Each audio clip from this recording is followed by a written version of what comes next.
पृष्ठभूमि रखी, उसी के परिप्रेक्ष्य में मैं निवेदन करता हूं कि जो मनुष्य की सबसे उच्चतम स्थिति होती है वो होती है स्थित प्रज्ञ होने की। स्थित प्रज्ञ होने का अभिप्राय यह है कि आदमी न दुख में बहुत ज्यादा दुखी हो, न सुख में बहुत ज्यादा सुखी हो।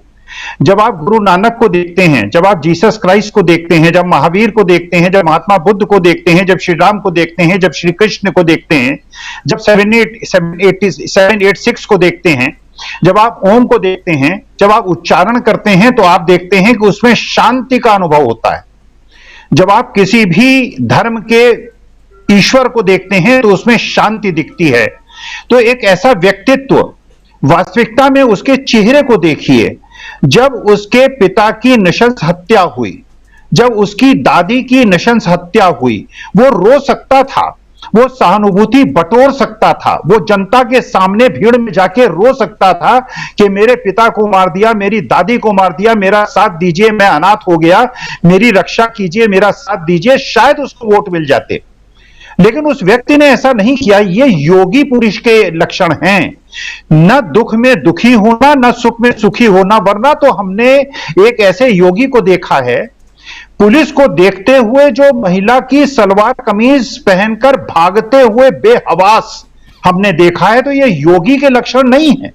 हमने उन लोगों में भी ये लक्षण नहीं देखे हैं जो भीड़ को देखते हुए रोने लगते हैं, कभी बहुत ज्यादा अहंकार में आ जाते हैं, कभी रोने लगते हैं। तो राहुल गांधी में जो स्थित प्रज्ञ की स्थिति है, जो महात्मा बुद्ध और महावीर और श्री राम की स्थिति है, वरना आज इतनी अवनति हो गई है कि हनुमान जी को भी लोग उग्र रूप में अपनी कार में स्टिकर में लगा रहे हैं, भगवान श्री राम को भी उग्र रूप में दिखा रहे हैं। जबकि वास्तविकता में हमें ऐसे नेता की आवश्यकता है, हमको ऐसे साथी की आवश्यकता है जो मलहम लगा सके, जो शांति दे सके।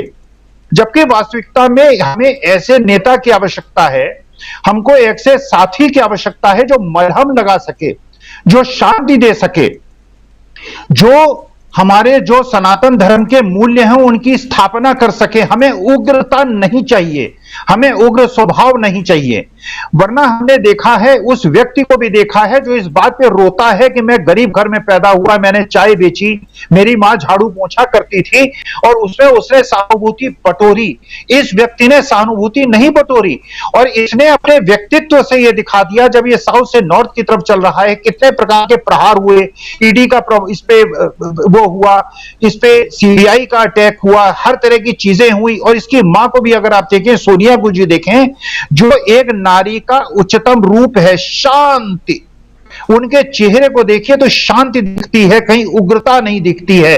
अपने पिता के हत्यारे के पास जाकर मिलकर माफ करने की क्षमता केवल एक योगी पुरुष में हो सकती है, एक योगी स्त्री में हो सकती है। तो जो आपने पृष्ठभूमि रखी है, उसके परिप्रेक्ष्य में वास्तविकता में देश को एक ऐसा ही व्यक्तित्व चाहिए, ऐसा ही साथी चाहिए, ऐसा ही बेटा चाहिए, ऐसा ही भाई चाहिए, ऐसा ही सहचर चाहिए जो कि शांति दे, जो देश को मलहम लगाए, देश को जोड़े। तो ये जो द्वंद्व है, ये उस दो विचारधाराओं के बीच में है, जो उग्रता बढ़ाता है और शांति स्थापित करता है, जो एकात्मकता की बात करता है, जो शांति की बात करता है और एक उग्रता की बात करता है।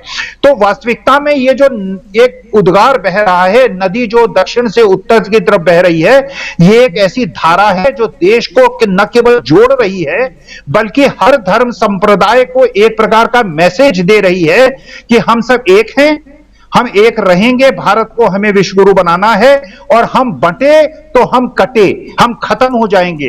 तो एकता में शक्ति है। सब धर्मों, जाति, संप्रदायों, आदिवासियों, दलितों, ब्राह्मणों, ठाकुरों, बैकवर्ड्स, हम लोगों को सबकी आपस में एकता की आवश्यकता है। हम राजनीति के लिए एक दूसरे को नहीं तोड़ेंगे। और एक और चीज बात करके अपनी बात खत्म करूंगा राजीव जी।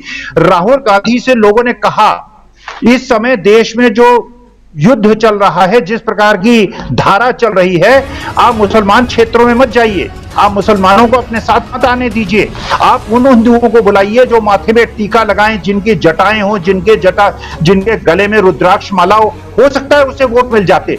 राहुल गांधी ने बिल्कुल मना कर दिया। उन्होंने कहा नहीं, चाहे हिंदू हो, चाहे मुसलमान हो, चाहे सिख हो, चाहे ईसाई हो, चाहे हिंदू हो, चाहे मुसलमान हो, चाहे सिख हो, चाहे ईसाई हो, चाहे गरीब हो, चाहे अमीर हो, चाहे बालक हो या बालिका हो, नर हो या नारी हो, जो भी मेरे पास आएगा मैं उनको अपने आगोश में लूंगा। जो स्वामी विवेकानंद ने जो बात कही थी, जो उनका फेमस भाषण है, उसका प्रतिनिधित्व किया, समाज को एक मैसेज दिया कि हमें वोट मिले ना मिले, हम जीते या न जीते, भारत को एकजुट करना होगा, भारत को मिलजुल के रहना पड़ेगा और हम ये करके दिखाएंगे। और राहुल गांधी ने वो जो एक धारा बहा दी है राजीव जी, बिल्कुल ये धारा देश को इतनी मजबूत कर रही है और देश की जो शक्ति है उसको मजबूत कर रही है। बहुत खुशी देती है, बहुत आनंद होता है इस चीज को देखकर राजीव जी। जी बिल्कुल, एक मजबूती, और इसीलिए